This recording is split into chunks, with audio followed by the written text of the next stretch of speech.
want you two to get good rest. What if I have a bad dream? Oh, I'm sure we can handle any dream you have. What if I dream that you sent us away into the dark and we get hurt? Really hurt? And what if I'm so sad and scared of the dark out there that I put poison in me for years and years until my blood turns into poison and my heart breaks right in half and I can't feel anything happy. So I can't stand it anymore and I have to die. And time on a silver table. Is my jaw wired shut?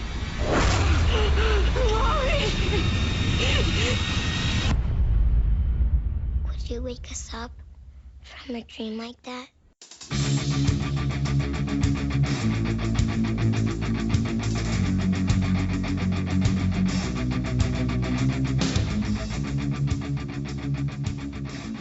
Welcome, hello, and howdy out there in podcast land. This is David. Hey, and this is Tim.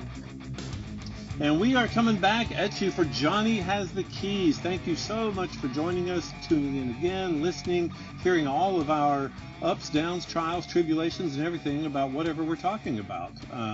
We appreciate you guys liking us and emailing us and giving us all your thoughts and comments. And subscribing. For those of you who are subscribing, yes. And for those of you who are new, and this may be your virginal or first time, we'll be gentle, but thanks so much for thanks so much for joining us.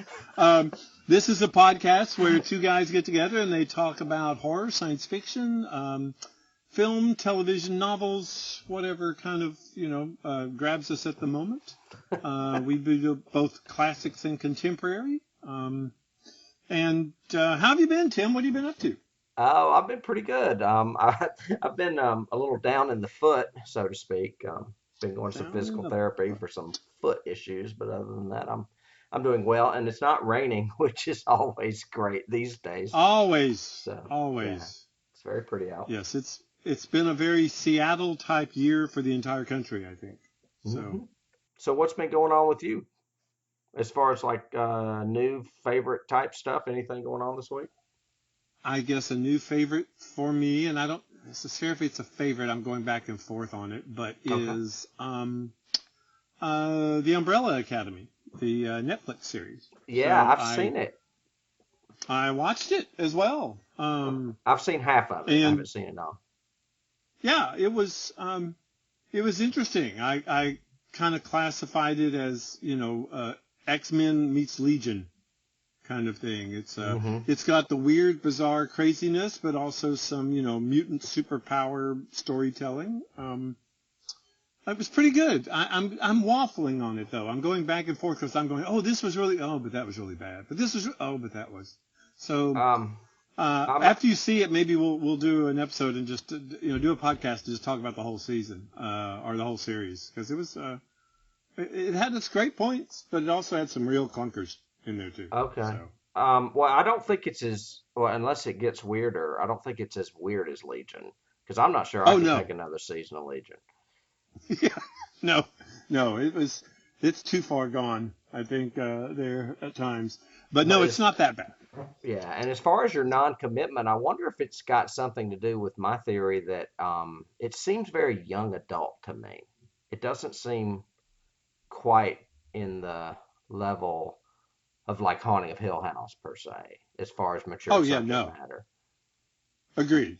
I do think, it's based on a graphic novel, comic book sort of thing. But yeah, I do think it falls strongly into the YA kind of classification, very much. Yeah, that was the feeling I got from, and it may have to do with the fact that I was watching it with my my great niece, my nephew's daughter. Yeah, and she was the one wanting me to watch it really bad. She was like, "Oh, you've got to see the show," and she's like 12. Okay. So. Well, there you go. That makes perfect sense. Yeah, but I respect her choice. Well, yeah, at least it's genre related. It's not, Gilmore Girls or something. Mm-hmm. So there's that. Yeah. Cool. Well, if you want to, do you want to just dive right into this week's? Yeah, we can do that because this is the final episode, and there's probably a good bit for us to talk about as well as retrace, as far as recap. Yes. I mean, yeah. So, yeah. And definitely, this is, so for those of you who are our rabid, hopefully, listeners, this is the conclusion. This is episode 10 of The Haunting of Hill House, which was The Legend of Boggy Jackson's Creek. The Legend of Boggy. Oh, I still remember that movie from drive-ins. The Haunting of Hill House, loosely based on Shirley Jackson. It's been an incredible ride, a great series, and as all series are, they come to a close at some point. And this was in my opinion, I would rate it probably a 9 out of 10. I think it was a great close to this series, to this season. Mm-hmm. I think it definitely wrapped up a lot of the threads of the story. It didn't leave any huge cliffhangers. It was a great, just like all good storytelling, they tell you, writing 101, it has to have a beginning, a middle, and an end. And so many storytelling today are, oh no, we're not going to end it. We're just going to have this cliffhanger or leave these 19 things dangling so you'll come back. Right. Kind of thing. And this one didn't. It said, we're done. We're over. Here's the ending. There you go. Which I thought was great. And we can talk about once we get into detail. Yeah, it's very refreshing. It's very refreshing because it is rare these days. Yes. And I think they did, it's a, for a little bit of synopsis, just to kind of frame it for everyone. This is episode 10. It's called Silence Lays Steadily, which we'll discuss why in a moment. It's written and directed by the creator, Mike Flanagan. So it's his pièce de résistance, I guess. It's his ending of it. And it basically culminates the Crain story. We pick up from the exact moment of the previous episode, and we continue to tell the story of the Crain children and their father as they return to Hill House. We learn a lot more about what happened in the past. All of the details, all of the answers are there, and we get a conclusion to what happens to their story. So what did you think of it, Tim, overall? What was your, overall general opinion? I think it's a great episode. I think it's a great finale for the series. I actually almost want, how they come out with these movies like the Avengers movies where it's really a very long movie and they divide it into 2 parts. I felt a little bit like this episode was part 2 of the last episode. Because you still got a lot of recap going on, or not recap so much as resolving storylines as far as why the kids are this way. I'm touching on things again that happened in the past and where they are now. So you not only got it encapsulating the entire series, you've got it encapsulating these 2 episodes as well. Yes. So. And I also thought it was extremely well written.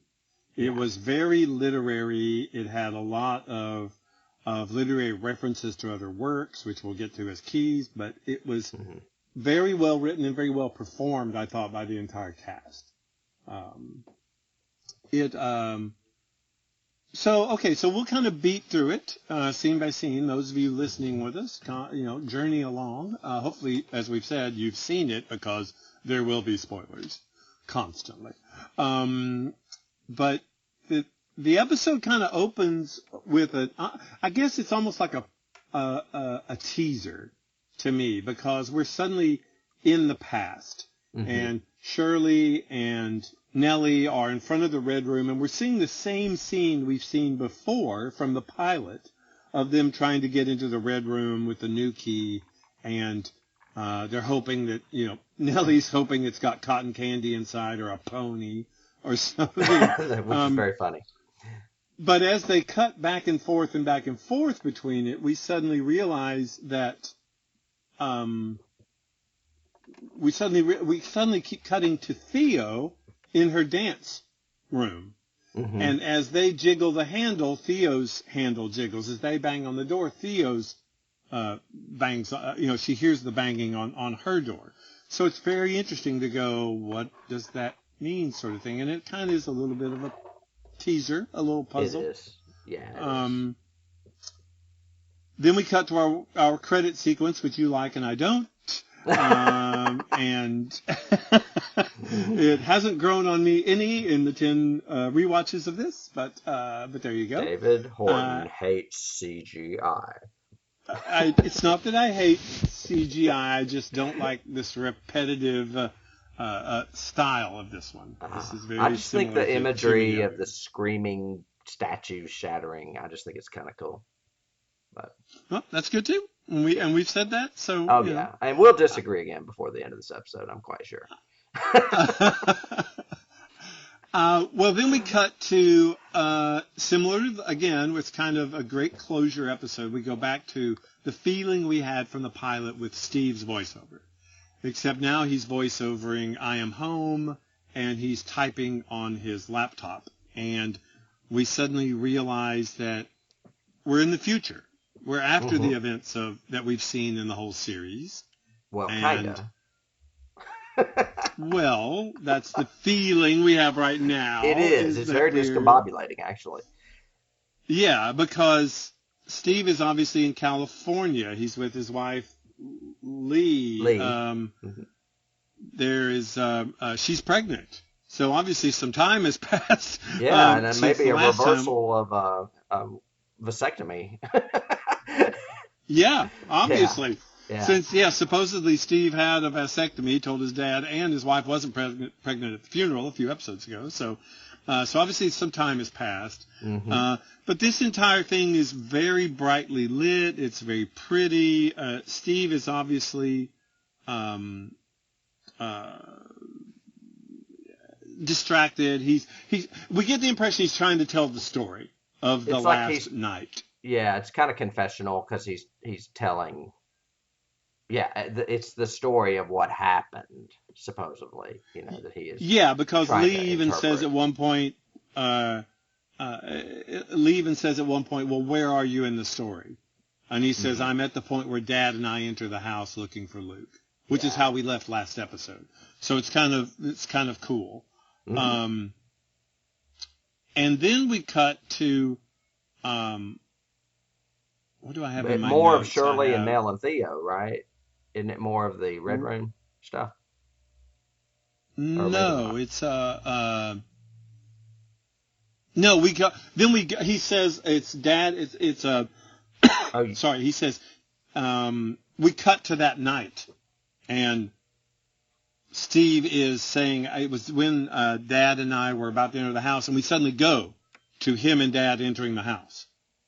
And so now we're in, quote, present time, I guess, as far as the series go. And Steve and Hugh are entering the house. They smell gas. They hear thumping. And we have a cool, scary scene with everybody's favorite tall man or ultra skinny man or bowler hat man, however you want to call him. Right. And it's... what did you think of this scene? Because, basically, from the very first of this scene, Steve sees a ghost. And Hugh knows he sees it. Mm-hmm. And Steve doesn't do his usual, mental illness or whatever. I can't tell you how many times this week I have said that, or at least screamed it when I was driving my car.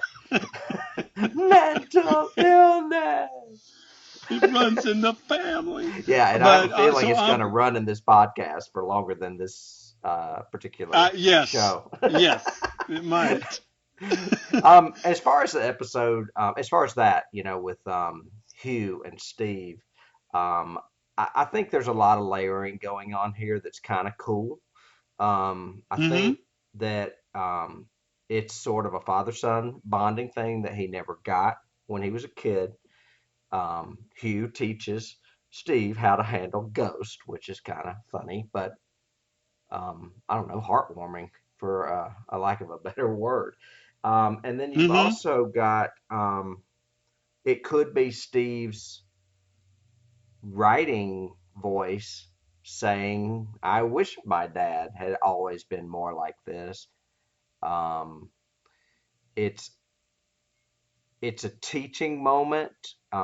If he had a traumatic event which forced him to, repress having ever seen a ghost, it's like, his dad helping walk him through it. That's Mm-hmm. what I mean by there's a lot of layering going on here. Plus, we know from having seen the episode what is really going on in that scene with him and Lee. So you've got that layer too, where Yes, yeah, this but is only not because really we watched it. happening. Yeah, it's like, or maybe his scene with Lee is not really happening, not necessarily what happened in the Right. house. So there's a lot going on here. It's rich. It's very rich. There's a lot of subtext. And the good creepy again. It's not a jump scare. It's not Mm-hmm. a slasher sort of thing. It's that good creepy where we see the tall man. Then Dad does the whole look at me, look at me, Mm-hmm. and Steve looks at him, and then the whole head, the tall man's head comes down right in his face, Mm-hmm. kind And of he's thing facing from the his side. fear. Looks, Yeah. yeah, yeah, but it's like Hugh saying, don't look at it. If you look at it, it could be bad. So don't. But he doesn't tell him why. He just says, look at me. Just look at me.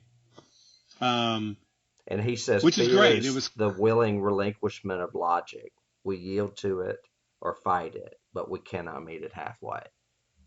right. Says the whole thing about how fear is that. And that well worded. It's like you wrote it down or something. It's so then but we go from there. The tall man leaves. They're left alone. Kind of okay. They go up to the red room. It's locked. They can't get in. I like the fact that Steve does this thing about, well, knock the hinges off. I mean, how hard could it be? In his mental illness voice. Yeah. That's funny. Because he says, Dad, that door's always been locked. And I love Hugh's line because he says, only when it wants to be. Mm-hmm. And he goes over to the tools to kind of get it. But Steve then looks inside and the door's open. He sees Luke. He goes in the room and suddenly the door slams. Right. So now, and then we're back to another cool cut from him visually, but it cuts to, Steve slamming his laptop in the future scene with Lee. She's basically sitting down across from him, and he's on the couch, and they start talking about, and she's trying to encourage him to write it, to encourage him to do it. Yeah. And face the fact that Luke died. And he keeps saying, but I don't remember that. And she, he even says, I think, something at one point about, I don't remember any of this. I don't remember coming back. I don't remember you being pregnant. I don't remember us reconciling or getting back together. That's when she gives... I was going to say, as a viewer, that starts segueing us into that unreality and like what really is going on here. Kind of thing, too. Like something. Right. It's like a red... Yeah, it's like a red flag for us to go, wait, what? Yeah. And then I am sure the actress who plays Lee, when she saw this script, went, yes! Yeah. Now's my chance. Yeah, that's a great because speech.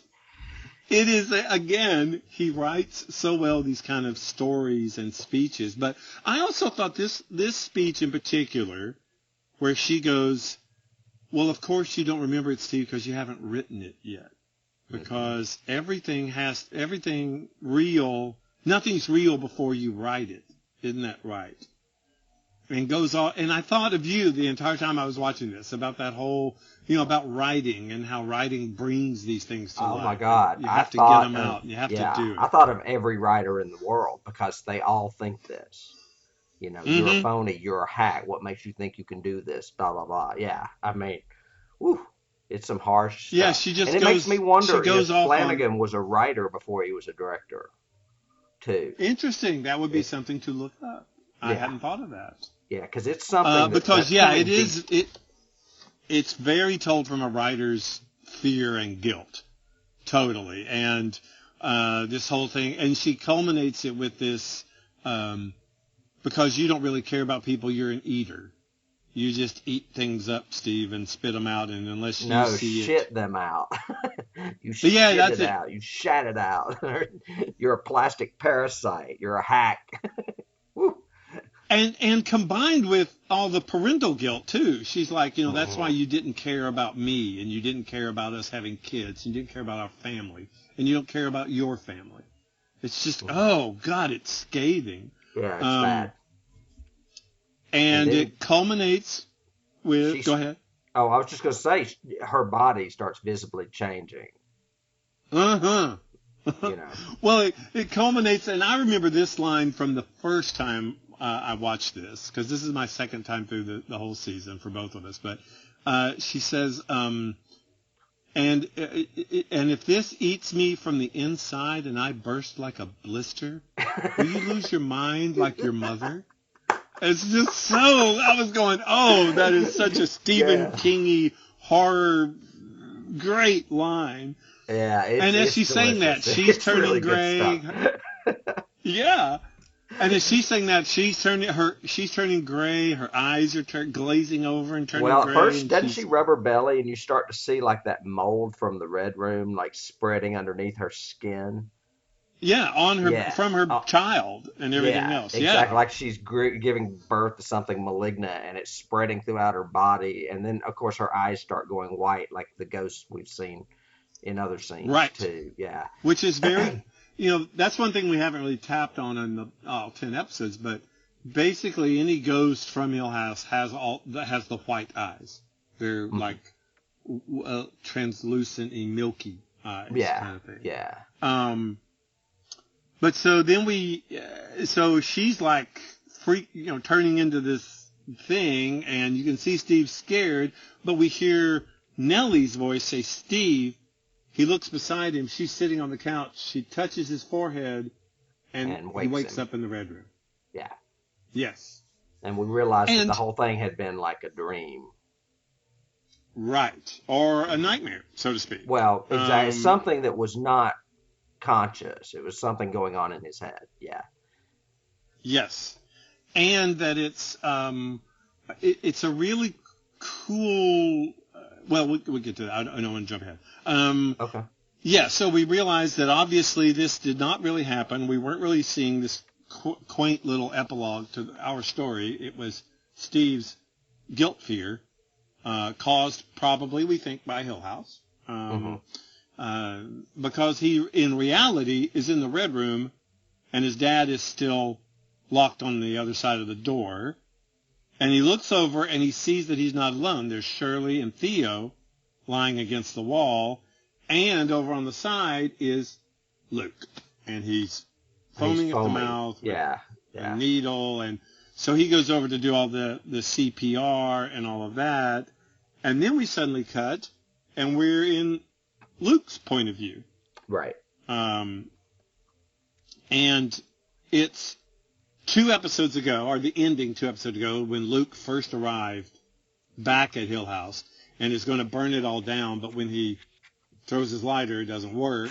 We talked about the fact that I don't understand how that doesn't work, but it did for some reason. He sees Mommy. Yeah, in red, which I love. I love that. Yes. Yeah, that was, and the way she's like, it's almost like there's a slow wind around her too, and her hair, and she reaches out for him, and then Poppy appears and grabs his head, and we cut. And that was the end of the episode, like 2 episodes ago. Right. That was the climax of like episode 8. Yeah. 8, I think. And what's cool, I think, is this is the second time in this episode where we're actually seeing a scene we've seen before. And we talked about this last episode, how taking now scenes we've seen before and looking at them from a different point of view. This isn't showing them to us from a different point of view so much as it is showing them to us with new understanding. So it's kind of like you reinterpret that scene now going, oh, okay, now I understand what that was. Well, I've got another theory too, but we'll talk about the scene first, and then I'll tell you. Oh, what scene are we talking about? Because we're Well, getting I'm ready talking to about go the scene into with him and what is her name? Joey in the hotel. Yeah. Is it Zoe? Joey? I thought it was Joey. Is it Joey? Yeah. It may be Joey. Okay. But yeah, so basically, we cut back to see a scene from 5 episodes ago or whatever with Luke walking barefoot. He's on the phone talking to his counselor, saying he tried to save her, but he couldn't. And he's so cold. And then suddenly Joey shows up and takes him to a hotel room. Yeah, it's like she took his money, but that she went and spent it on a hotel, I guess, for them. And he's confused. He even says, no, you took the money and you got high with it and you disappeared. And she goes, no, I took the money and bought this hotel. Mm-hmm. And he's like, what? Blah, blah, blah. And I did pause here for a second because I did see I don't know if it's a continuity error, which I think it really is, or if it was intentional to make us feel weird or whatever, almost like a Legion thing. Mm-hmm. But Steve is standing over near like the dresser or whatever, near the butterfly painting. And Joey is sitting on the bed, and she's sitting on the right side as you look at it. She's sitting on the right side of the bed, and her purse is on the left beside her. And that's where she says, no, I got this hotel room so that we could relax and everything else, blah, blah, blah. Cuts back to Luke, and he's kind of going, I don't remember that. I don't know. Cuts back to Joey. Now she's on the left side of the bed, and her purse is behind her, and she pats the bed beside her for him to come and sit down. And I'm going, was that just continuity, which I think it was, or was that intentional to make us think something's not real here? It could be either. And it's funny because I didn't even notice it. And you noticed something, I think, last episode, which kind of cracks me up because I get so wrapped up in the story, I'm not paying attention to things like continuity at all. See, I'm the opposite. I look at all the continuity and stuff, and then I go, oh, what was the story? Oh, I guess I need to go back and watch that. Well, and it does make me wonder if he's doing it to just F with you, to make you realize something's not quite right. But I knew something wasn't quite right when they went back to that hotel room. I did that too. Didn't happen.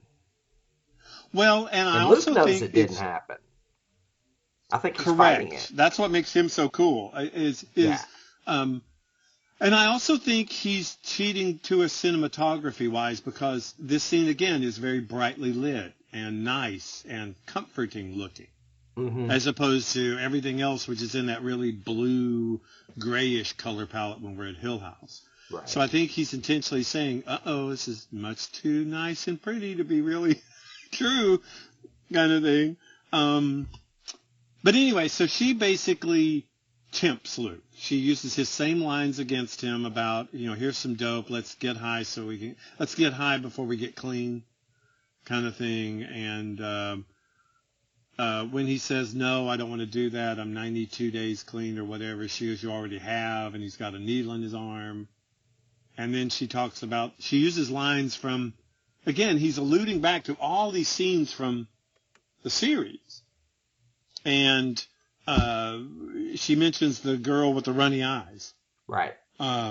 As her eyes start running. So it's pretty gross. She says if you look long enough at the wallpaper, you see the girl with the runny egg eyes. Yeah.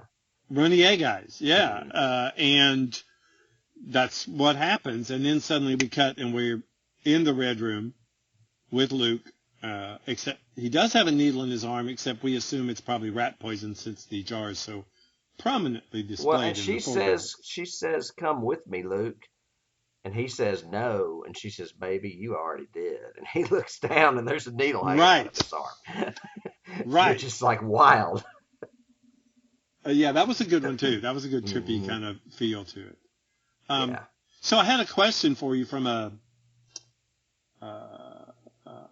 no, I guess I answered my own question. I was about to ask, because I wrote it down here, I was about to ask, was Joey, was she a ghost because, is she dead? Did she take the drugs and go OD and she died. But Lee haunted Steve, and she's not a ghost. No, I don't think either one of them are ghosts. And even if even if Joey was dead, she's not really connected to Hill House, so I don't think she would be a part of that little menagerie of ghosts. So it's like Hill House is using their own guilt and fears to set them up. That's exactly what it is, and I think that you see it first with Steve, then with Luke. Hill House is using what they wish to lure them in or to seduce them. Steve wishes he was still with Lee and that she was pregnant and they were living happily ever after. Luke wishes that she hadn't stole that money and that she, was with him and that he could get high again or whatever. I feel like it's using what they want in their subconscious to seduce them deeper into the insanity of the house or whatever. And then Nell is there and saying no, and she's waking them up because Nell's not back. Right. So I think that's just, they're not ghosts because they're in the subconscious. I don't think they exist at all except in the heads. Well, and it kind of, you just hit on something that it's referred to later on in the episode a couple of times too, but it makes sense is the house uses your wishes to tempt you into either taking your own life, dying, becoming a part of the house, whatever. Right. Like for Olivia, it was you'll always be able to protect your kids. You're going to keep them safe. Mm-hmm. You're going to wake them up from a horrible dream. Mm-hmm. For Nellie, it was you're going to see your mom again, and she's going to take care of you and love you, and all that. That's interesting. Well, and because it happens again with the Dudleys too, which you'll see. So right. Yeah. Well, and even Poppy. Poppy tells the story of her husband. And of Mr. Hill kind of thing, the scratching at the walls guys, but because he was so afraid, and he wouldn't embrace, his what he wanted. So that's kind of interesting. Yeah. So now. So you've got two weird dreams by two guys in the red room, and both of them. Right. Well, doesn't Nell show up again with Luke? Yeah, she does. No, does she? Not with Luke. No, maybe she doesn't. I'm sorry. That's what I thought was interesting, because we cut from runny eyes, we cut to Luke. He's in the red room, dying, obviously, with the rat poison. He sees Steve come into the room. Steve turns around, and Poppy touches him and makes him pass out. And then Hugh gets attacked by the red room. The door slams, he tries to get in. All the black mold stuff gets all over him, and he turns into like a charred Hugh-sicle or whatever kind of thing. Yeah. Mold sickle, whatever. And he gets a little damp. Yes, and we cut from that to Shirley and Theo arriving at the house. So now they've driven up. It's still the same night, but they're there looking for, their dad and brothers. Mm-hmm. And they hear the thumping, and they also which hear is reminiscent Hugh say, of the banging they've heard before. Right, for the girls. They always hear the thumping kind of thing.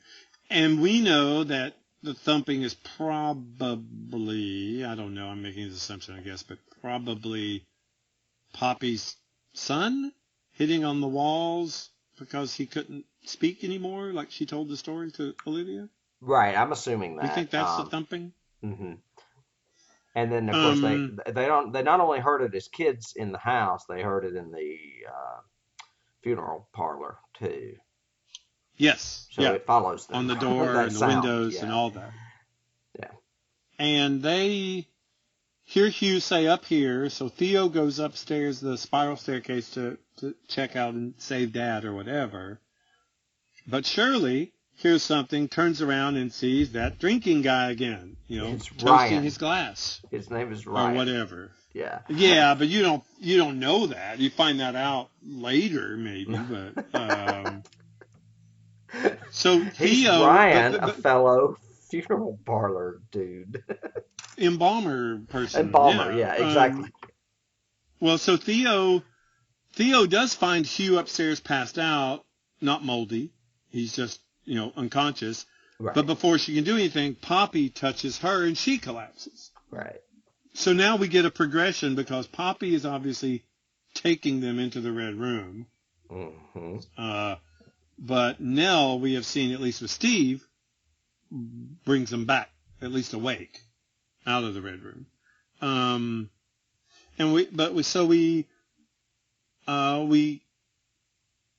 I have a note here. I love all of these blue and gray tones in Hill House. So yeah, everything when they're in Hill House is all done in blues and grays and dark tones, and it's just great. It's so well lit. It's just neat. Yeah, it's cool, and that's why you notice the continuity, because you're also noticing that stuff.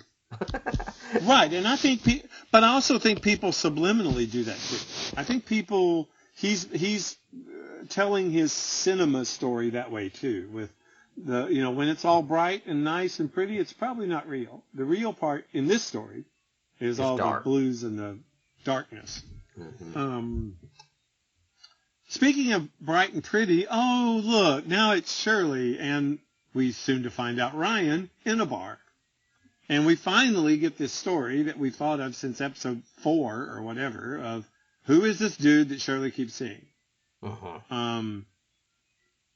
And I guess, because I know I asked this a couple episodes ago and everything was asking about during the Shirley episode too was, okay, so why is she seeing him if he's not a ghost? Why is she seeing him? And it's because she's so guilty. It's her guilt that makes her see it. It's her guilt manifested. Yeah. Yeah, and the Hill House is just able to tap into that guilt and use it against her, kind of thing. Because basically, this is a fairly, I guess, stereotypical cheating spouse scene. The guy at the bar buys you a drink, you say no, but you kind of flirt with him a little bit by buying him some appetizer. He comes over, you kind of, suddenly, now it's closing time, and all the lights are on, and hey, you want to just come back to my room for a nightcap? Oh, no, I shouldn't. No, I shouldn't. I can't. But then they do. But you did. She says no. What was different, yes. Yeah. That's what I was leading up to. What I was going to say was what I did like is the fact that they didn't do it like that. They didn't suddenly cut to them, having a sex scene in the hotel room, or cut to the night before, the day after and she's guilty. Or a cigarette. It's suddenly like she says, yeah, or having a cigarette. Yeah. She says no, he walks away, and then suddenly he says, but you didn't. And he comes back and he says, actually, what you did say was we should. And you walked out and got in an elevator and we went upstairs and blah, blah, blah. And he uses the big guilt thing, which is the wedding ring was actually what sold the deal. Yeah, that was awesome. I went, oh no!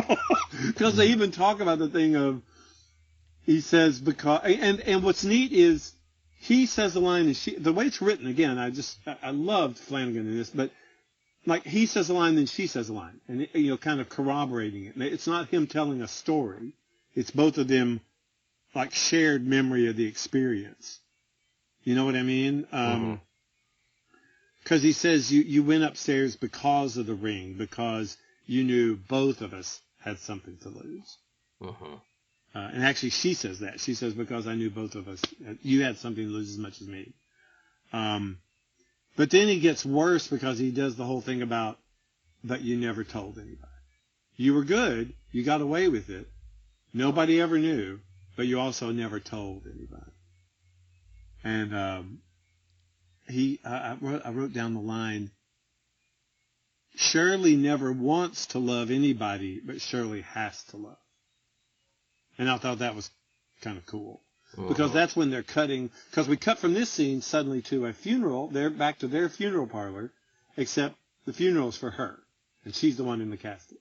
And the guy walking her is the guy that walked her when she was a child, but she's an adult. Yeah. Yeah, he was the embalmer when she was a child. Right. And her husband, what's her husband's name? I can't remember. Kevin. Yeah. He has that great thing, and it really affected me. I mean, as a married man especially, it affected me. But the whole thing about him saying, and this was a cool concept, Shirley knows that when you die, you learn everything. You learn all the secrets and know everything about everybody. And she knows that when I die, I'll go to that hotel room and have to watch everything she did. And that's why she hopes she dies first. Wow. And I remember it so well because it really impacted me. I went, oh my gosh. Yeah. It's like every couple's fear of any secrets they have. You know, that suddenly when they die, they're going to know all of them. Yeah, it's pretty heavy. It is, really. And then we go from there to the embalmer guy walking her down, and he, again, I thought of you as soon as it happened. I went, this is such a Tim Smith scene. Because he starts into, I sucked all of her blood out, and I pulled her eyes out, and I plugged up all of her holes, and it's so graphic. I was going, oh my God. Yeah. But I guess it is what an embalmer, thinks or would do, I guess, or in the whatever. crudest language possible. Yeah. It's the way he says it. It is what happens, these things, but it's the way he says it. All the things he did to her body. Yeah. And then when they finally get there, I did write this down because I thought this was really cool, and this was very, to me, classic, Gothic writing kind of thing. But he says, oh, we pickle it and we paint it, but underneath it's still just death and rot and ruin. And I went, oh, that's a good line. Yeah. That's a good line.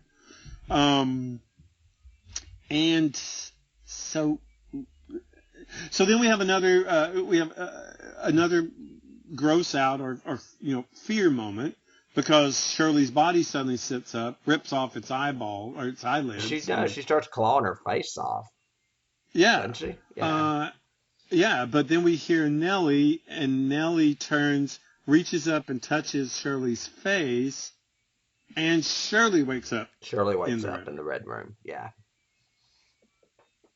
So I wanted to ask you from a storytelling thing or a literary thing, the fact that he came up with the concept of them waking up, I thought was really cool in this episode. Well, it echoes what Olivia's always saying, too. Yeah, it's trying to tie back to Olivia's whole thing about waking up is really being in life, and life is to everybody else, it's waking up as being in life, and life's not fair. To Olivia, waking up is being in the dream world. Right. Or in the perfect world. Yeah. They are dead, which is dead. Yeah. So what about that? Any of these scenes so far? I'm kind of jumping through the scenes, but haven't let you say yes, no, or maybe about them. You like them? They're working? No, I think they're working. And I think the whole Shirley thing is just like I said with Luke and Stephen. What she wished for is that she had not slept with the guy. And at first, it is alluded to, and she's being seduced by that concept. And then he says, but guess what? That didn't happen. So, I mean, you've got the same theme going on with all the siblings. And then, of course, Nell waking them up. Pop. It's almost like she's jack slapping him on the forehead. Yeah. Come on, wake up. Cool. So Shirley wakes up in the red room. She sees Luke. She sees Steve. She goes over. She starts helping him as Steve's doing the CPR on Luke. Which is gross, by the way. At first she thought it was a dream. She goes, "This is just a dream," and Steve goes, "No, it's not. He's dying." And she goes over to him, and we suddenly get that kind of panic feel. But then we pan over, and we see the beautiful, gorgeous Theo, and now she wakes up in her bedroom. Yeah, she's having her dream sequence or whatever. Right, and here's something weird, and I didn't go back to do it, but it would have been another one of those clever, kind of cool things if he did it. We show Theo leaning against the wall. We see Theo, like I'm directing.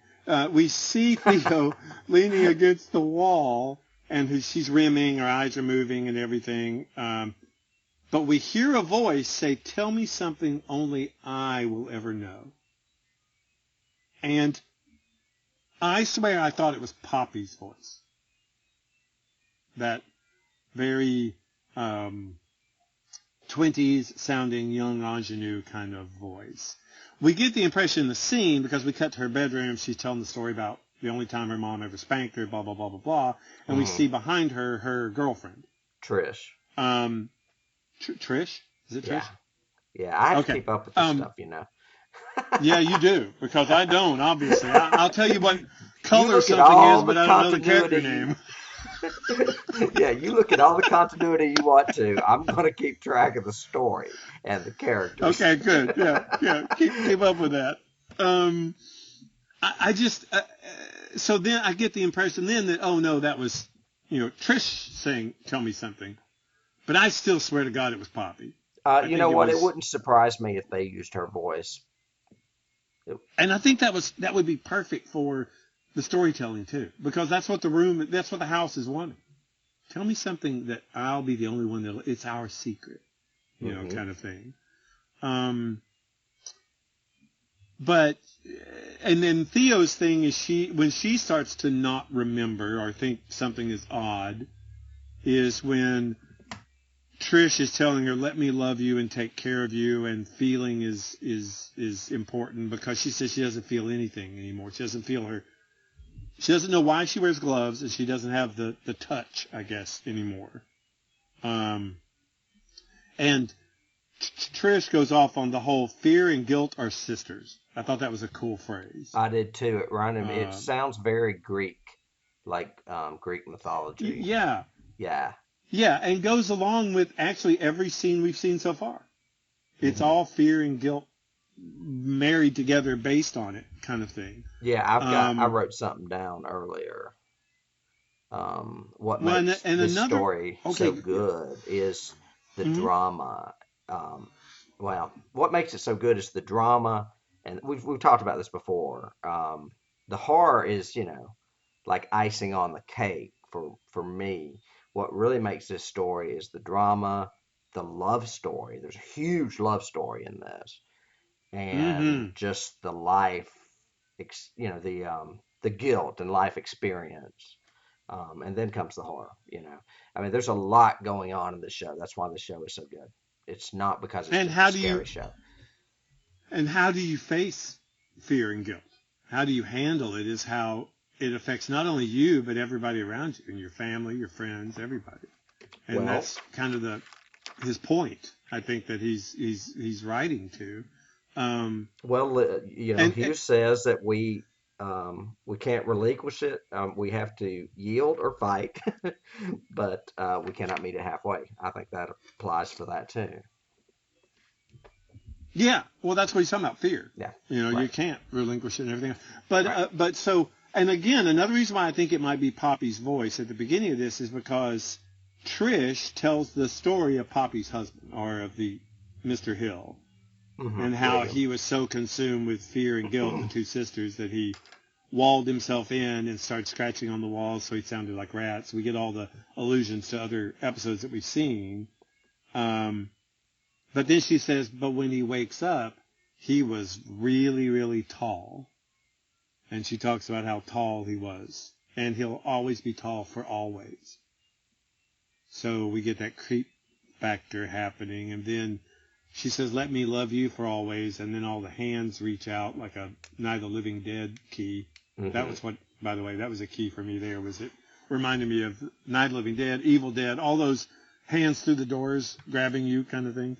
There's one in Day of the Dead, especially when she's looking at the calendar. Oh, yeah. And all the hands come through the wall. Yeah. I didn't catch that, but thanks for reminding me. Or in Day of the Dead, too, when dude gets ripped in half. It's because all the hands are on him and on his face and his chest and his arms. Yeah. But then Nellie appears, and I thought this was interesting because I took a note about it.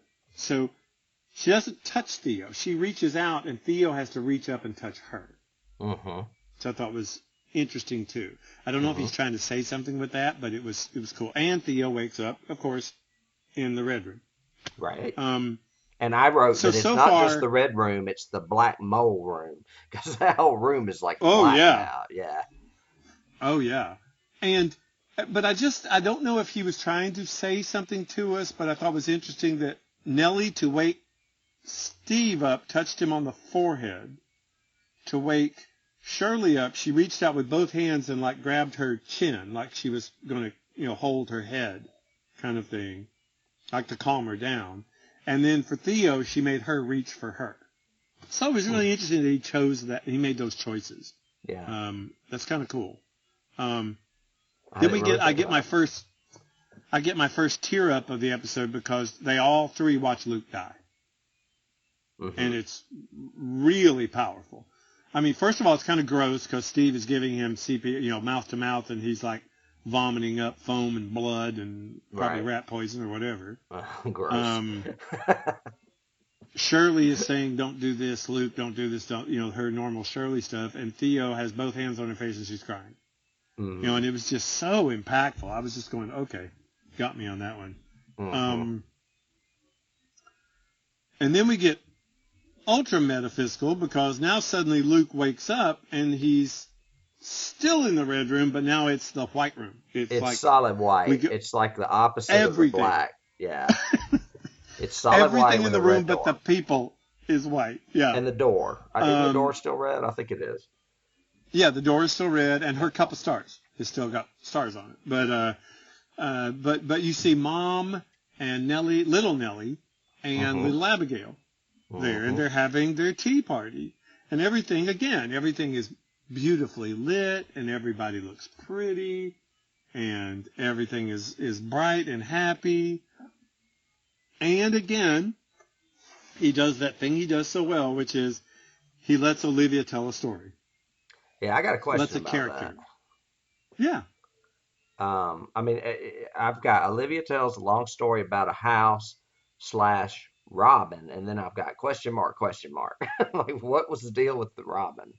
Maybe I missed something. I actually have a key for you on that. Oh, okay. Very good. I love it.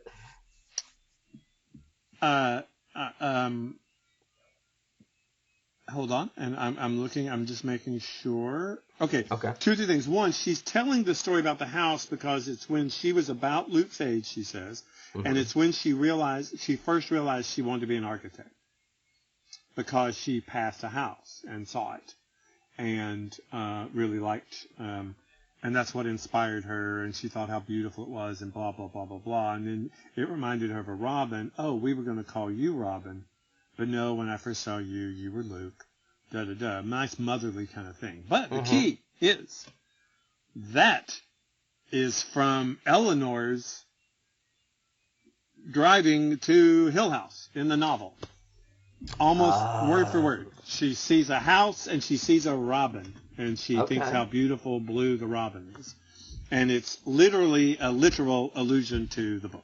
I get it, but where the hell did you find that? Because I didn't even remember that, and I've read that book a bunch of times. I did my research and found.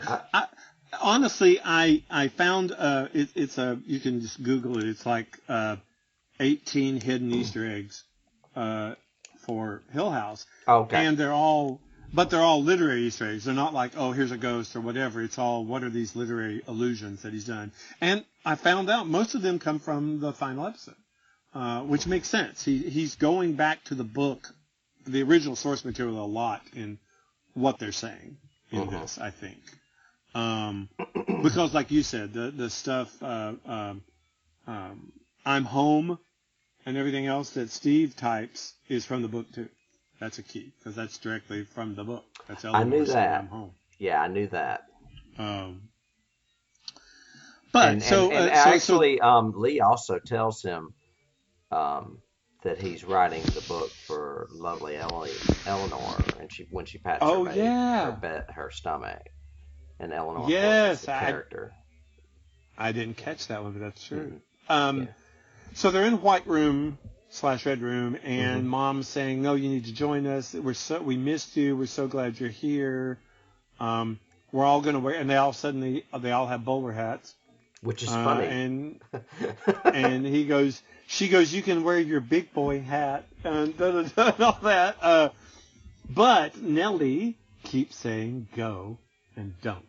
Yeah. And now I have the answer to that question like 4 episodes ago when I said at the grave, he sees Nellie in the grave and she says go. Mm-hmm. And remember you and I talked about the fact, why does she say go? What does that mean? Go to the house? Go home? Go away? What does that mean? So obviously it's this, we start to get this time shifty kind of thing. And she's saying, no, go. Don't stay here. Go back. Go back. And he realizes. Don't be dead. Yeah. Right. He realizes that he's dead. He tries to apologize to his mom, and she says, he says, I don't want to be dead. He actually says that. Yeah. And she says something like, yes, you do. You've been knocking on that door for years. You've been trying to be dead for a long time. And he's like, no. But he goes, boom, and he wakes up. And he is now in the black, moldy red room with his siblings. First time they've all been together since the funeral. Or since, that night when he left. And they're all thinking, oh, my God, thank you. It's good. You're back. We got to get you to the hospital, blah, blah, blah. And he says, she saves me. And he points, and they all turn, and there is Nellie. In the room with them. Yeah. And they're all seeing her. And they also all know they just came from her funeral like yesterday. So they're all seeing that she's a ghost. Right? I mean, yeah? Say that again. Nobody's saying... So they're all seeing that she's a ghost. Yeah. Oh, yeah. Absolutely. Nobody is saying, no, we don't see it, mental illness, none of that. Everybody's saying, okay, yeah, that's her. Yeah. No, I got lost in my notes. But yeah, absolutely. They're seeing her as a ghost, for sure. Right. And we go into... and to me, I guess this is... pardon the illusion, but this is the heart of the story. No. But... Actually, he it's kind the of... Yes.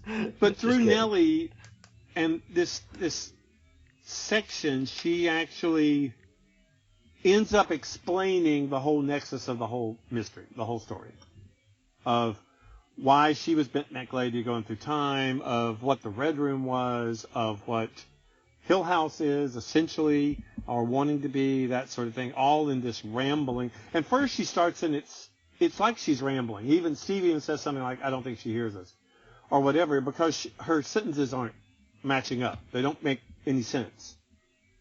But then as she tells the story, you suddenly go back, and now you hear the sentences in order and go, oh, okay, now I understand. Mm-hmm. Like you just said, it's not the, Mom said this was the heart of the house. It's not the heart, it's the stomach. Mm-hmm.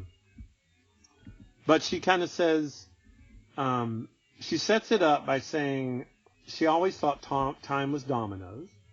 And everything, clicks through and hits the next one and goes.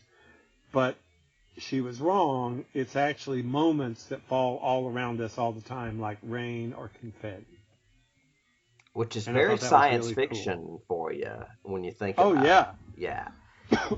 And a very unique way to think about time in general. Time is not this fluid end-to-end thing. Time is a constant existence. Fragmented. Which is a really cool sci-fi concept to play with. But it explains how she can go through time to try to prevent stuff or save stuff or do stuff. And it explains how they can be in the Red Room but not be in the Red Room because their sense of time is distorted. Because she talks about how each of them were in the Red Room. And I made that list. So for Theo, it was her dance studio. Right. For Olivia, it was her reading room. And then for Luke, it was the treehouse. Nellie was a toy room. Steve, it was the game room. One of them, it was a sewing room. Or, family room. The family room for maybe Shirley. It was Olivia that it was the sewing room. Yeah. Yeah. But again, Dad never had a room. Because I guess Dad's never been in the room. Dad never went to the Red Room. Yeah, he was too busy sticking his hand in fans. Running he's fans. He's got to fix it. Yeah. He can fix it. Another great line I put in here reminded me of you again, or good writing, was the house put on a different put on different faces so we'd be still and quiet.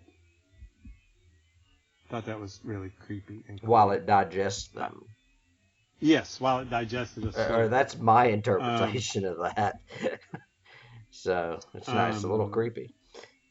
And didn't earlier on one of the episodes, didn't Hugh tell Luke that there was no treehouse? Somebody told Luke there was no treehouse.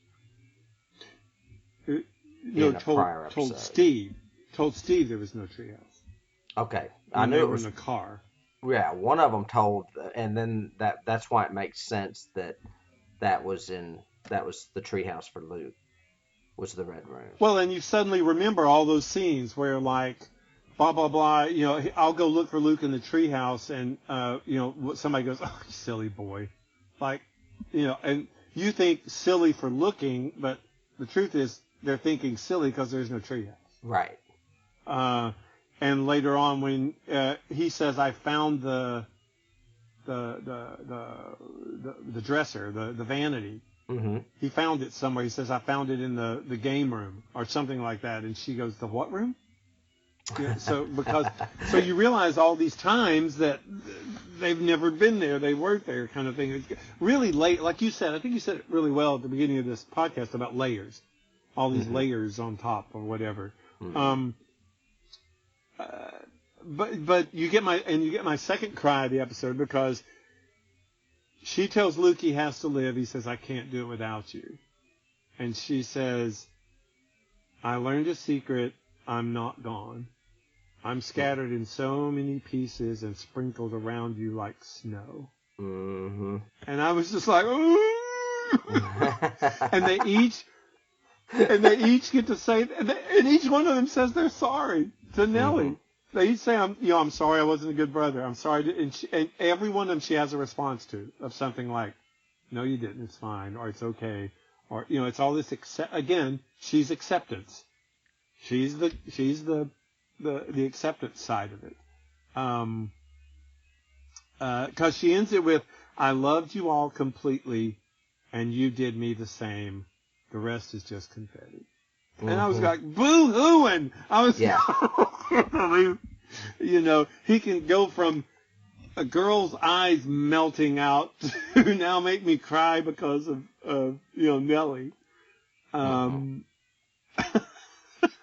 It's great stuff. I mean, I have to say, it's the story, not the horror, that makes it so affecting, or so effective. Yes. Yeah. And I wish more, especially horror writers, but it comes into science fiction writers as well. I wish more of them would realize that the gimmicks that you're doing don't work if we don't care. Right. So we got to care about the people before before they get eaten by zombies.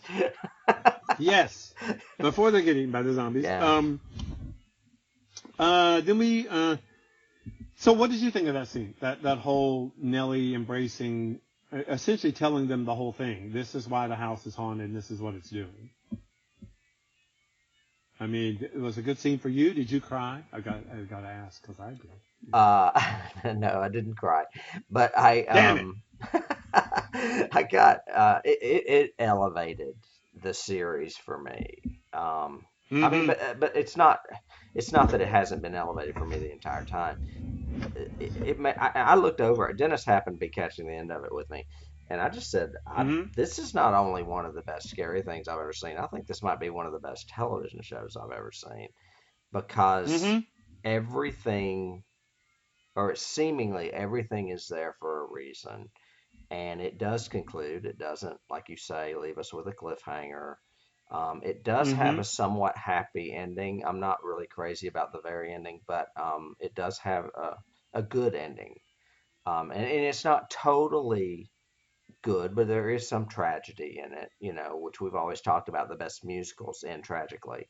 So there is enough tragedy to make it still a little melancholy, but still, it's just, it's overwhelming.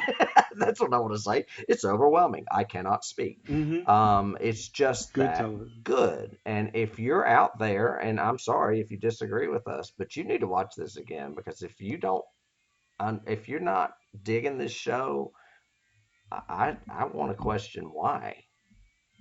And there are some Good. haters out Yeah, there. good challenge. I've seen it. A Yeah. lot of people did not like this show, and I'm like, are you the ones that are out there looking for the next baby doll killer movie or the next, I don't know, whatever stupid things out there, Saw 10 Yeah. or I Torture don't, porn. yeah, or some kind of body horror movie or something. I don't know. This is just the real deal. Yeah. The horror in this is palpable, I think, because it feels real, because these characters are real.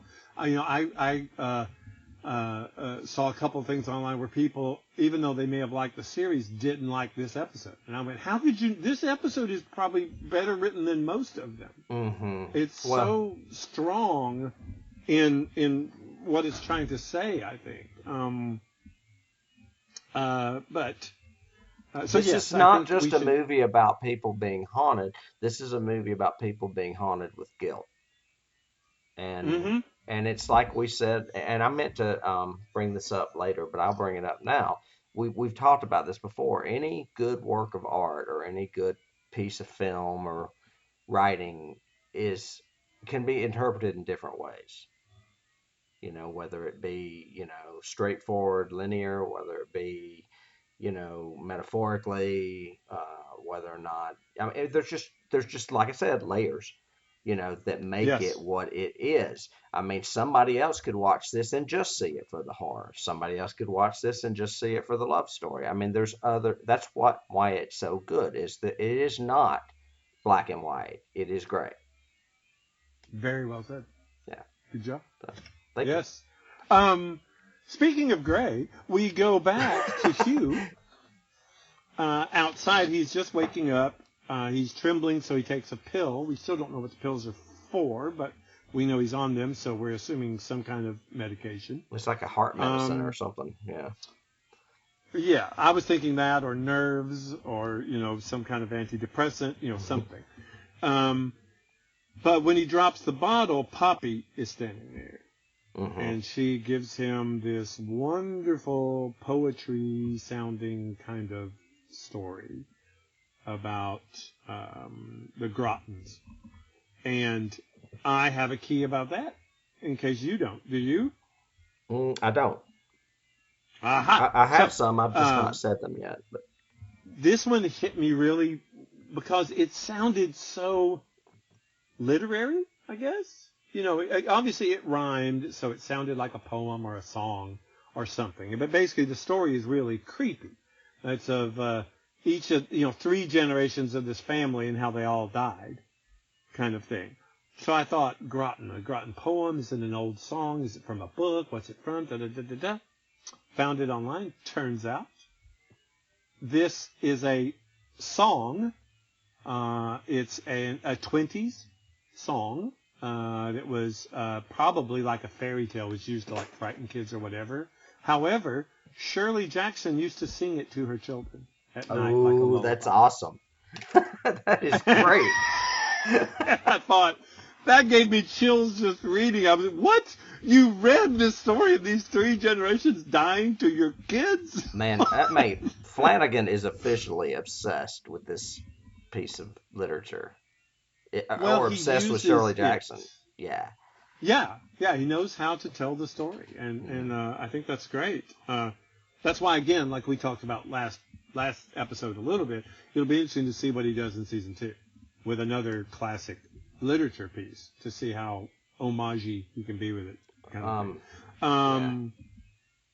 But anyway, Poppy's about to kiss Hugh, and you get the impression that she's about to, send him to the Red Room or whatever. Mm-hmm. But we hear Olivia say, "Stay away," and we cut. And now I think for the first time we see Olivia, the ghost Olivia, not the fantasy ghost, but the actual ghost. Mm-hmm. And she sends Poppy away. I love Poppy's line. It's something like, can't blame a girl for trying, kind of thing. But it's, like she was trying to have sex with him or something. Yeah, or, I'm going to take him with me. I want him to be mine as well, kind of thing. And Olivia's going, nope, not going to happen. Get away. Which kind of shows that Olivia has some power in this world now, which is cool. Mm-hmm. And then she she and Hugh actually have a scene together. And you get the impression, I mean, again, it got to me so bad because this is like a scene they haven't had in, 18 years or whatever since she died. And they say so much to each other during it, and it's so well written. But one of the things they say, another key for me, is journeys end in lovers meeting. Yeah. And do you know what that's from? I didn't look it up, but I know it's from something famous. It may be from, is it Shakespeare? Yes. I thought it was. Yes. It's like Romeo and Juliet. It's like a double key for me, like a personal key, because it's from Twelfth Night. Okay. And because, 12th Night is all about love and, how love is, kind of misconstrued, or how you can, unbegotten love, that kind of mistaken thing. Identity, isn't it? A lot. A mistaken identity. Yeah. Yes, that's what I was trying to say. Yes. But it's spoken by Feste, the clown, who actually says it twice during the play.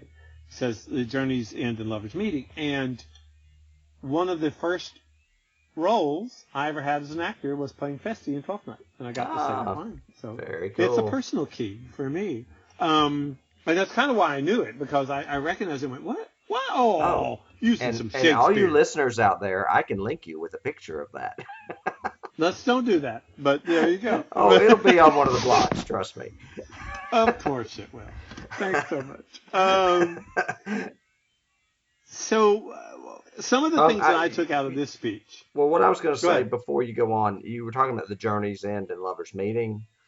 Is I have like 6 straight lines I just put in quotes that are kind of probably their dialogue. One is Hugh says, I was holding a door closed. Mm-hmm. He says they're dying, and Olivia says they're waking. He says, she talks, I guess, about losing them, and he says, we're parents, that's the deal we make. Yes, love that line. And then she says forever house, which, is kind of what that place is.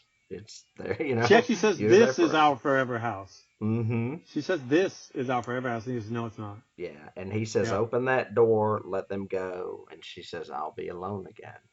Which just, you talk about almost crying. That just pulled at my heart huge. I was like, this is why, all this shit's happening. It's because she's alone. Yes. Okay, I've got the same thing. I've a list of just lines because I love this entire scene. First of all, Olivia is obviously totally aware she's dead, or that they're not in the same place, because she goes, she even asks him, how long has it been? Because he's on the medicine and everything. He says, you never left me. You were with me every day. And she says, she supports what we said earlier in this podcast. Series. She says, no, that wasn't me. That was just you. So she says that was you and your image of me, but that wasn't really me because I was here. I have your line too. Hugh tells him that he says he was holding the door closed. And then he says, I held it so long with my arms wide that I didn't have arms for our kids. And I let the monsters get through anyway. And she says that's what monsters do. And I thought that was a cool line. I kept them from she goes, you kept our kids from me. You kept them away from the truth. And he said, I kept them from the truth. I kept them away from the truth of you to keep their image of you safe. Which is kind of what Mr. Dudley says later on. The whole thing about let their memory of their mother not be this. Let it be, the last time they remember her. You said, you had the whole thing about as parents, that's our job. We bear witness kind of thing. And he kind of ends it by saying, if it wasn't for those kids, our kids are dying, Liv. If it wasn't for those kids, I would have followed you into the darkness. Open the door. Let me fix this. And I thought, I was boo-hooing Tim. I was going, this is great. I cannot believe it. I was caught up in it. I don't know. I'd seen it before. I may have cried the first time. I can't remember. But it is very emotional. It's just you get really caught up in these characters. And she and their says, fucked up, dysfunctional life, and she says, journeys don't end if you love someone. And I thought, oh my gosh.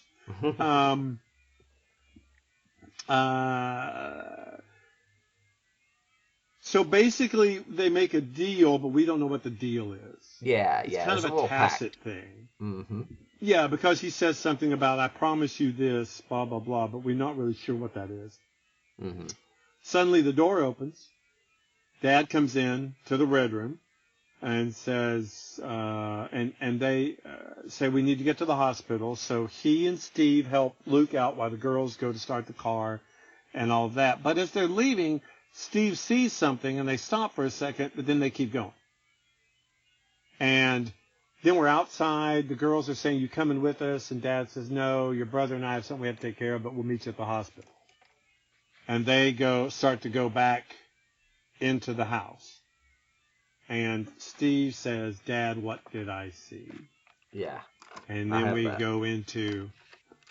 we essentially go into a flashback of the night that it happened, except now we're a little bit farther in time than we've been in the past, and Hugh is actually arrived. Young Hugh is actually coming back. After he's left the kids at the hotel room, he's come back to get Olivia, and Steve gets to follow him through this entire adventure. Yeah, so instead of being a bilateral, or instead of being, we talked about how the story is not bilateral, or it's not lateral. It's told on different levels or different times. Mm-hmm. It's like all of a sudden the times are converging, and you're seeing both simultaneously, which is really cool. And I thought it was.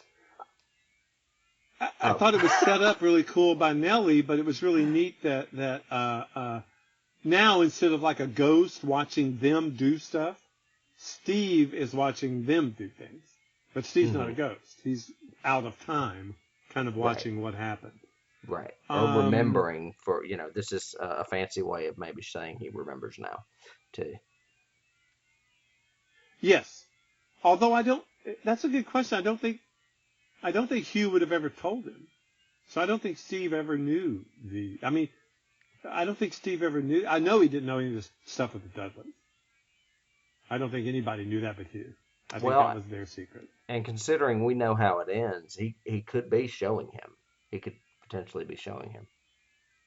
Yes. The same way the ghosts were doing the dreams, or the way the house was sending the dreams to the people. Maybe this is his way of doing it for Steve. Yeah. Because essentially Hugh comes home, Steve is following, he finds Olivia's body, he's all distraught. The Dudleys show up because they're looking for their daughter Abigail. They go upstairs, they find Abigail's body, and then essentially, they see. I'm sorry. I've got in parentheses, now I remember, because last week, remember, I wasn't sure if Abigail was real or not. And now, I did not remember this scene. And that's why I was like, oh, okay, yeah, she was definitely real. Okay. Sorry. Right. And then they hear Mommy in the hallway and turn around, and it's Ghost Abigail. Right. Which they can go and hug and touch and everything else. And so then the Dudleys and Hugh make a pact. Mm-hmm. And the pact is, we'll never tell anybody. We'll bury our own daughter. As long as you close off this house, don't let it eat anybody else. I think she even says something like that. But don't let it take or eat or whatever anybody else. She says let it starve. Leave it here, but let it starve. Yeah. But leave it here so we can see her. And he says it's too dangerous, and they said they don't care. We're going to do it.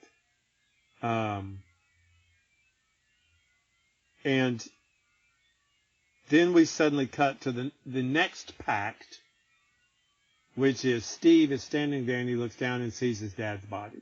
Yeah. So evidently the pact that Hugh made was, I'll stay with you forever if you'll just let the kids go. And her love was strong enough that happened. And then we get that great scene in the hallway where we see both the Hughs. We see old Hugh, then young Hugh. And I get my third little weepy of the damn story because you're a softie. I am. Because he says goodbye to, Steve and everything, and take care of your sisters and be nice, be kind, is what he said. Be kind to each other. Yeah. Yeah, I was going, oh my God. He says, I was so lucky to be your dad. Yeah, oh, see, that gets me. Oh my God.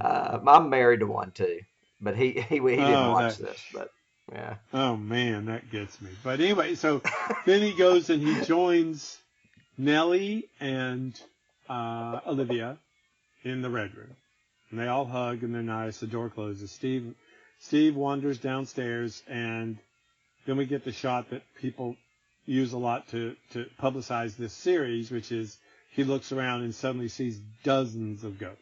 Yeah, everywhere. It's like the Haunted Mansion at Disney World. Yeah. Oh, good key there. Yeah, from the tall man to Poppy, all of them. But he walks out, closes the doors, and he's gone. We cut to Luke waking up in the hospital, and his sisters are there. But we hear Steve's voiceover say, home. I love this. Yeah, I love this. And he goes into this really great voiceover. Mm-hmm. And as he's saying it, we see that he has returned to California. He's apologizing to Lee. We see he and Lee reconcile. We see Shirley and her husband have a scene, and they reconcile. And all the while, he's saying ghost or guilt, secrets, regrets, failings, but most of all, a wish. Yes. I thought that was really interesting choice of words. What do you think he meant by that? A wish. I think he's saying the subtext of the show. The ghosts offer us the wishes, is what the house was doing. Mm-hmm. But ghosts are those ephemeral things that we wish could happen, but we're haunted by them. Mm-hmm. We wish we hadn't done that thing we did, or we wish we had done that thing we did. Those are the ghosts that we live with every day. And I think that's what he's trying to literarily say, but he's actually, shown it to us through these characters in this story. Mm-hmm. Theo's moving out, and she's throwing the gloves. Right. I like Shirley's whole dialogue with him, which is very, anytime you're with a spouse or with a significant other and you have a repentance moment, everything she was saying there was so heartfelt and so real. Mm-hmm. About, I'm going to tell you something, you're not going to like it, but I need you to love me really hard for the next few minutes.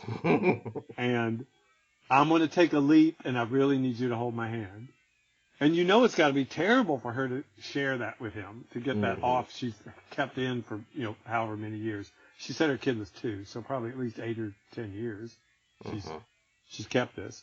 And you don't know what they're going to do. You don't know what the reaction is going to be. You hope that they would forgive, forget, let's go on.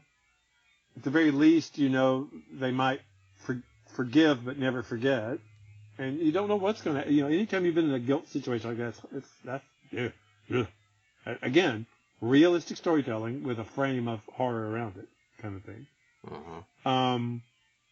You see the Dudleys in the old house. Yeah, Steve's voiceover is going, but now we see the Dudleys in modern day, very, very old. He carries his wife in, I guess for her to die, because he looks up and suddenly she's there with both of her daughters. Mm-hmm. And I'm assuming, if he's smart, he'll just kind of hang around and die there too. Yeah. I mean,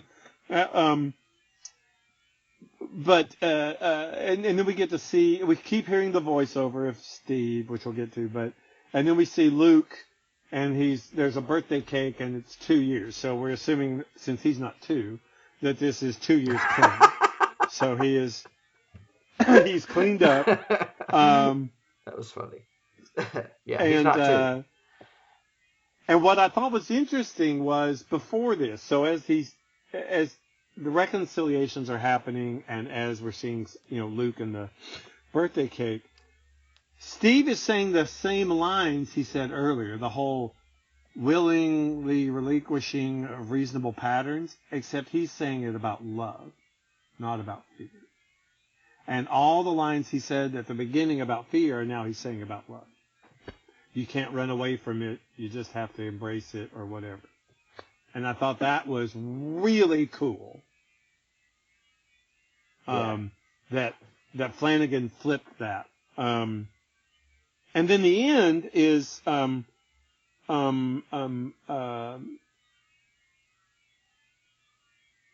last voiceover is the first voiceover, right? It's the very first paragraph from the book, right, or something. Yeah, it's right? a really strong. It's one of the most, in my opinion, it's one of the strongest paragraphs ever written. And it's the very first paragraph from the book, and it is very creepy. And I can read it for you. Yeah. Why don't you? Because it's the whole thing about it's sensibly shut or whatever. I remember you saying. Yeah, the name of the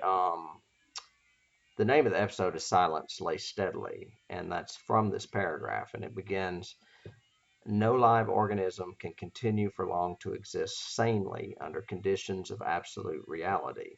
Even larks and katydids are supposed by some to dream. Hill House, not sane, stood by itself against the hills, holding darkness within. It had stood so for 80 years and might stand for 80 more. Within, walls continued upright, bricks met neatly, floors were firm, and doors were sensibly shut. Silence lay steadily against the wood and stone of Hill House, and whatever walked there walked alone. And this is where I have a problem with this episode. Oh, okay. Yeah. I up until this very, very last bit, where it gets very what I would call Spielbergian, where it's just getting a little too happy. And then they do this paragraph again, and they change the last sentence to, and whatever walked there walked together. And I was like, no, don't do that. It's just too smarmy. But they didn't show you. What's that? They didn't show them. They didn't, show two ghosts in the window or anything like that. They didn't have to. I mean, let me get I can fix it. All they had to do was say, and whatever walked there, walk still. That's all they had to say. Oh, I like the change. Yes. Yeah. I like that. They didn't have to say walks together and make it sound like some lovey-dovey hippie bullshit. I mean, it's not a happy house. It's still a haunted house, and there's still a lot of terrible shit that went on there. Don't turn it into like all of a sudden this super duper love ghost house. Now remember, we don't. Okay. I'll rebut you a bit. Okay. We don't know if it's still haunted because now we're obviously in the future, 2 years after the events of the series, obviously, because Luke has a 2-year-old birthday cake, or two on his birthday cake. And the only illusions we've seen since then are the Dudleys being happy. And we know Hugh and Olivia and Nell are happy. So maybe they changed the house and made it a happy house. Oh, fuck that. It's the haunting of Happy House. The happiness of Hill House. Yeah, just ruin it. Just fucking ruin it. No, I didn't. See, I disagree. I mean, yes, I could see, as soon as you said Spielbergian, I went, okay, yeah, maybe the birthday cake and the whole family together there might have been too much. Yeah.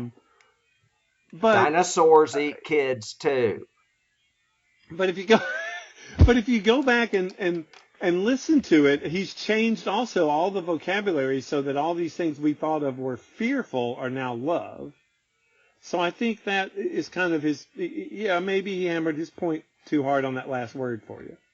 Yeah.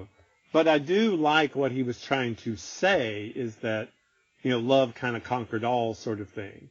And I know you don't like that because, fear must always be there. No, that's not the case at all. I don't have a problem with it having a happy ending. I have a problem, one, with changing Shirley Jackson's words to what I consider one of the best paragraphs ever written. Yeah. And I mean, where it could have been altered slightly, like I did, without making it so sweet at the end. I was like, oh my God, this is stupid. Anyway, my opinion. Okay. Well, That's why there's the that. series gets a 9 instead of a 10 for me, is because of that one last little fuck up. Because that last little voiceover, Yeah. you're done with it. Yeah. Yeah, it's a happy house. Okay. It's all lit up and people are dancing. It's the haunted house at Disney World. But well, see, but you go there like 8 times a year. I'm just saying. Anyway, so but at the very end, the last shot is Hill House and all the lights go out, so it stays dark. It goes back to darkness. The way it should be. The way it should be. Yeah, boarded up. Give me Sweeney Todd before Sound of Music any day. Okay. Yeah. So keys. What did you have some that we haven't shared? You said you I have some. Some are probably repeats and we've had some very similar ones throughout this. Mm-hmm. The most literary key I have is one that I may have mentioned in a past episode when Joey is talking to Luke on the bed in the hotel room. When she talks about looking long enough at the wallpaper, mm-hmm. that's a direct alluding to The Yellow Wallpaper by Charlotte Perkins Gilman. I'm not sure if you're familiar with that. I'm not. It's a very famous story written in 1892. And it's one of those literary works that we had discussed earlier that can be interpreted more than one way. A lot of people see it as a really, really great ghost story. A lot of people mm-hmm. see it as a really good story about mental illness. Mental illness. And one of the reasons it's still famous is that it's a very famous feminist piece. It's I'm trying to, I don't want to say too much. Anyway, there's three different ways of interpreting it. As a feminism piece, a ghost story, or a woman with mental illness. And I'll just leave it at that. Mm-hmm. Anyway, that's a famous ghost story that they're alluding to. I'm quite sure when she says, because in the story, it's about a woman that's in this room and she starts staring at the wallpaper and she starts seeing things behind the patterns of the wallpaper. And one is this woman crawling around on her hands and knees, which is really creepy if you think about it. So as soon as she looked mm-hmm. at Luke and said, if you stare at the wallpaper long enough, I'm like, okay, I know where they're going here. So that's one key. The key with okay, I like that. Yeah, with Shirley and Ryan in the bar is just like direct shining. I was waiting for Lloyd to be the bartender there. Got me? Oh yeah. Yes, definitely. Because, it was like, wow, all of a sudden she's not Jack Nicholson, but she's sitting in a bar having a drink with a potential ghost. When mm-hmm. Shirley sits up in the coffin and starts pulling her face off, that's from Poltergeist. When the guy looks in the mirror. In the mirror. And then the whole story of William Hill again, and I think we mentioned this in the first episode when we found out the story of William Hill and not being tall enough, is a direct reference to Hell House by Richard Matheson. Mm-hmm. They found that body behind the wall and he wore leg extensions to make himself taller. That's yes, that sticks with me. And then I guess in summary, overall, though, you mentioned a lot of literary influence in this particular episode, but within the whole series, I think there's a huge Poe influence that just resonates throughout this. About the I Cratchit can family. see that. Yeah. Well, in House of Usher, that whole feel. Mm-hmm. I could definitely see that in this. So, did you have any other keys? No, I did find some interesting. I didn't have any real keys. I did have some. I wanted to call out the cast of the show just because I think they're so awesome. I think everybody should look them up on IMDb and follow them and everything. I've liked all the acting, both the young acting cast and the older acting cast in this. And there were some neat things I found in just kind of researching the cast a little bit. Like I was telling you, the actor who plays Luke, his name is Oliver Jackson Cohen, and he's very Cockney. If you listen to his accent, he's a very Cockney British guy who sounds nothing like that. I forgot about that. Victoria Predetti, the girl who plays Nell, this is really her first acting job. I mean, so wow, pretty incredible, right out of acting school. This one you'll like because you actually turned me on to it. The girl that plays Lee, because I really like I said, I really liked her in this episode, and I could tell as an actress she was probably like, yes, this is my scene. I'm gonna remember that. I'm going to turn into a zombie and whatever. But her name is Samantha Sloan, and she hasn't done a lot. But one of her other acting credits is Hush. Oh, so she's in that too. She is yes. Theodora is played by Kate Siegel, and she's her best friend in Hush, the one that gets killed. Okay. Oops, sorry, spoiler. Have you seen that yet? But yes. Isn't it good? Yeah, I thought it was well done. Yeah. And again, that's Flanagan, right? Yeah, I wanted you to see it just to see Kate do a different character because she's so strong in Hill House. And it is not. I mean, she ends up being strong in Hush too, but she's it's a different character. It's clearly a different character. Yes. Yeah. But really good in this, and I like the fact that she was really good in that as well. I like the fact that wasn't a whole, I'm going to have monologues and tell story kind of writing.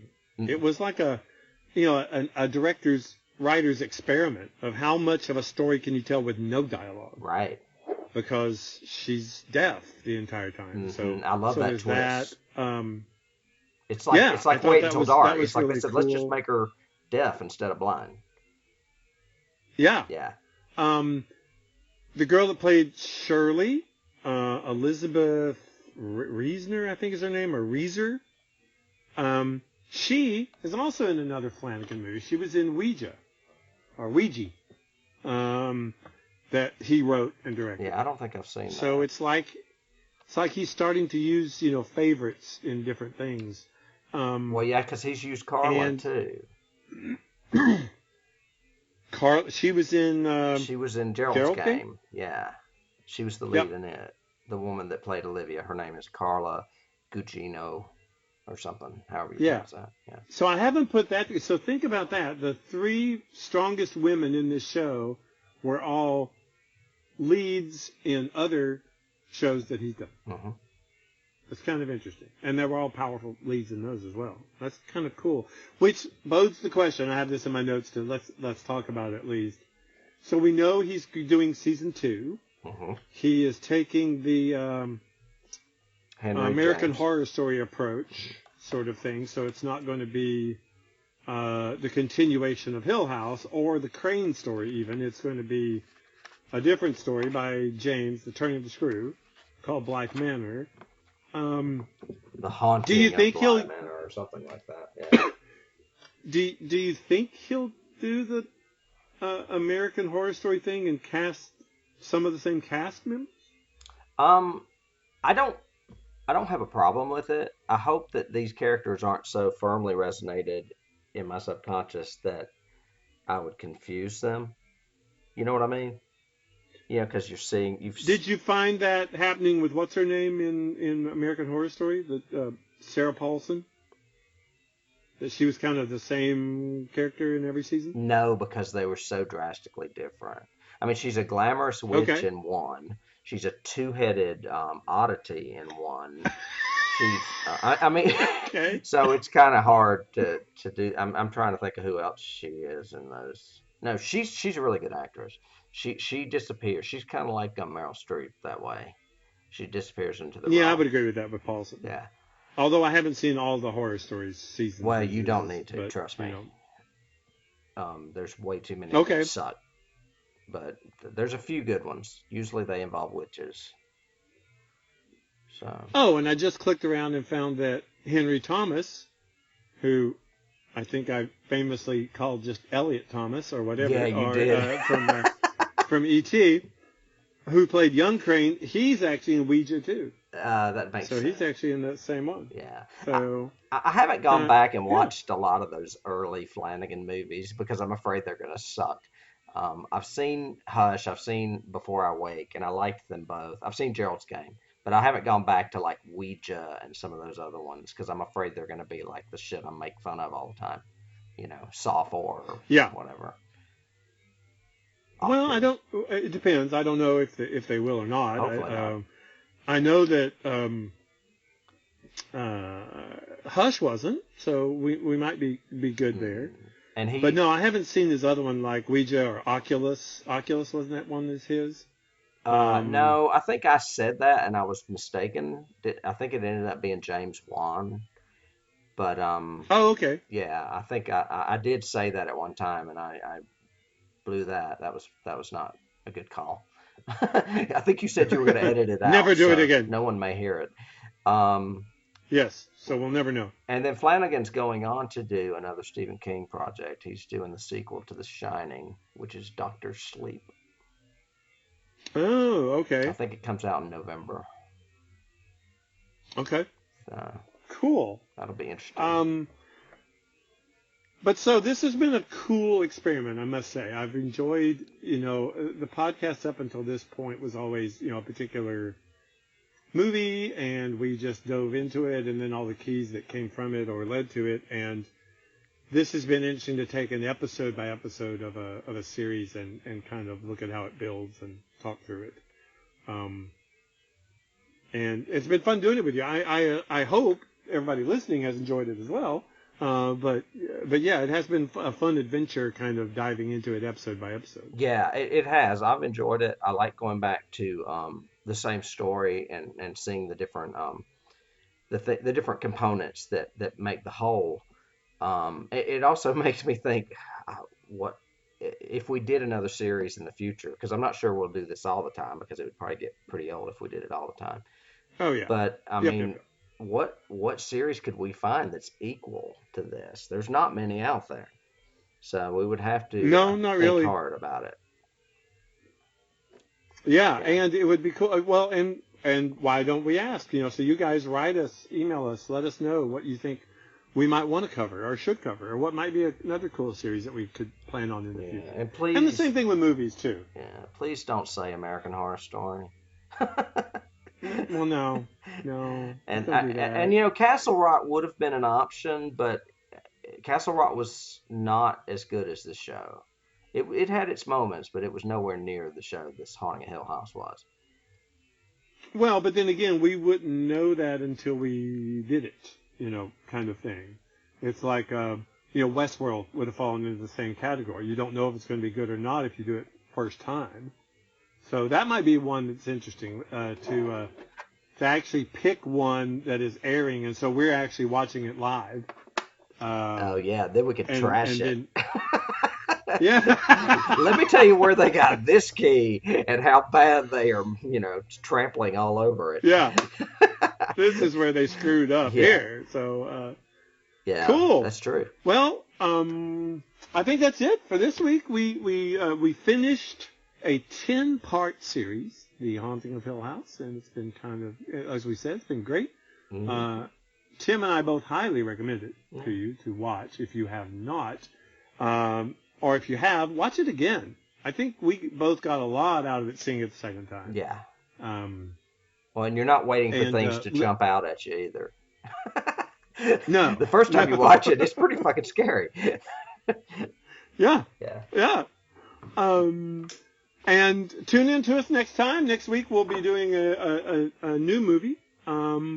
It might be horror, it might be science fiction, it might be something else, but we'll be tackling a movie again and going back to our normal routine for a while. Email us, like us, comment on us. Subscribe, friend us, all of that fun stuff. Because, we're doing it for you guys, not doing it for us. Come on. Why would we do that? Well, I think it's a little bit of both, but we wouldn't be here if it weren't for them and vice versa. I mean, we do like to know that there's other people out there like us that are obsessed with these kind of things.